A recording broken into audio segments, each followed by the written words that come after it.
got him that time. Oh yeah, it's a big one there. Come on.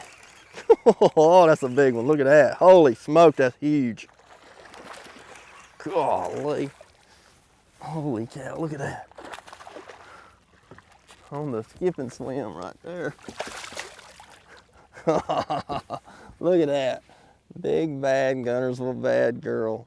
She couldn't stand it. That swim jig come over her head 3 times over there and she boiled it every time. And that time, she smoked it. That is a big, beautiful Guntersville. That's the kind of bass you catch swimming a jig in the springtime.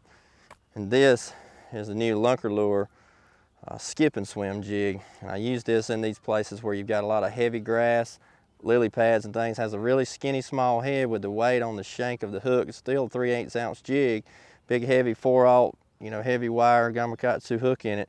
Yamamoto single tail grub on it, and it's just dynamite.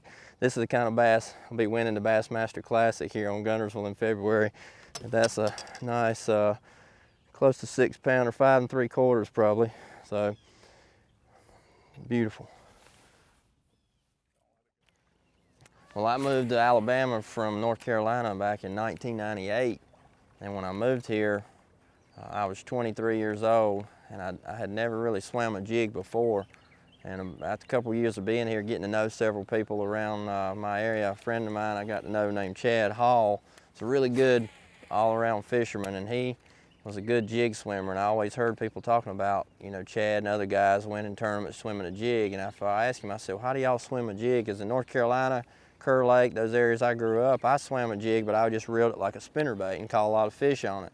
But he took me before I made the Bassmaster Classic, was at Lay Lake. We went to Mitchell Lake during the off limits of the Classic at Lay, and got out there and he started throwing his jig up in the standing weeds and started popping it just really, really hard with his rod tip and his wrist and doing this, and I'm swimming behind him and he catches a nice one, and I said, man, so I said, he did it again, caught another one in front of me, and I said, I started trying it then and started getting bit doing it and seeing how effective it was. And the whole deal with it is when you're popping it, kind of power swimming I call it, when you're snapping your wrist like this and your rod tip, that jig is staying in the strike zone longer. When you're normally throwing a jig and reeling it fast, it's coming really quick and a fish has to really quickly commit to it. And sometimes they miss it, sometimes they fall and turn, you never know it. But when it's sitting there in that one spot and it's pulsating and it's swimming, yet it's kind of in slow motion, but it's staying up.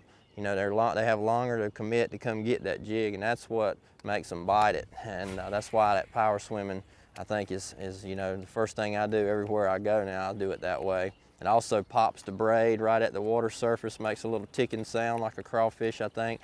And also, if you've got rattles on your jig, it makes your jig rattle. So there's several reasons why I do it that way, and it works really well.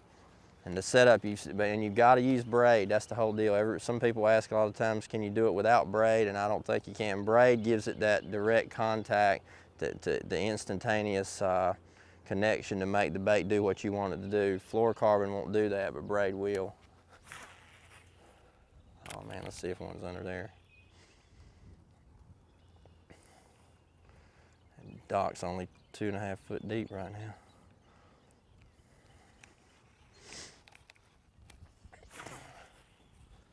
That thing skips awesome too with that flat weight on the hook. They'll be under those docks good right after they spawn.